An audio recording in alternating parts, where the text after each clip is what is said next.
আজকে বানাবো মসুরের ডাল। মসুরের ডাল আমি অল্প হলদি আর লবণ দিয়ে সিদ্ধ করে নিয়েছি, মতলব কুকারে সিটি মেরে নিয়েছি। এখন আমি তড়কা লাগাবো। তড়কাটা কিভাবে লাগাবো একটু ধ্যান দিয়ে দেখবে।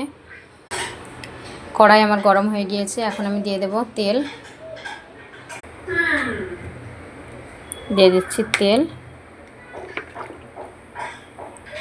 তড়কার জন্য আমি নিয়ে নিয়েছি একটা ছোট টাইপের পেঁয়াজ, 3-4 কোয়া রসুন, 3টে কাঁচা লঙ্কা 2 টুকরো করে নিয়েছি, আধাখানা টমেটো আমি ছোট পিস করে কেটে নিয়েছি, আর নিয়েছি অল্প পরিমাণ জিরে গুঁড়ো, অল্প পরিমাণ ধনিয়া গুঁড়ো আর হলুদের গুঁড়ো, অল্প পরিমাণ মরিচের গুঁড়ো। ডালে মশলা অনেক কম লাগবে, ওর জন্য সব মশলা আমার অল্প পরিমাণ নেওয়া হয়েছে। তেল আমার গরম হয়ে গিয়েছে, এখন আমি দিয়ে দিচ্ছি গোটা জিরে, একটা তেজপাতা, 2টো শুকনো লঙ্কা, একটা আমি ভেঙে দিয়েছি, একটা গোটা থাকবে।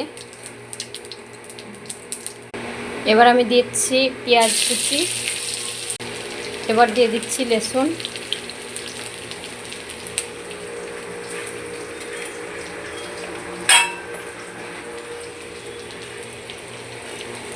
এক মিনিট আমি নাড়াচাড়া করে নিচ্ছি। এবার দিয়ে দিচ্ছি টমেটো কুচো। টমেটোটা দিয়েও আমি 1 থেকে 2 মিনিট নাড়াচাড়া করে নেব।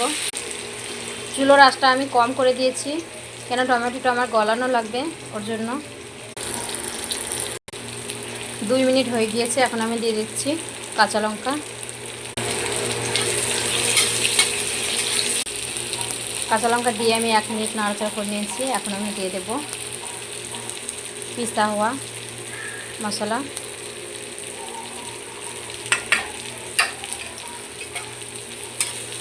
মশলা দেওয়া হয়ে গিয়েছে, এখন আমি 1 মিনিট মতো নাড়াচাড়া করে নেব।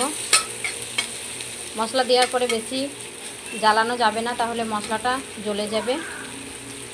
1 থেকে 1.5 মিনিট পর আমি ডালটা দিয়ে দেব। দেখো মশলার কালার খুব সুন্দর এসেছে, হয়ে গিয়েছে আমার তড়কা লাগানোর। এখন আমি ডালটা দিয়ে দিচ্ছি।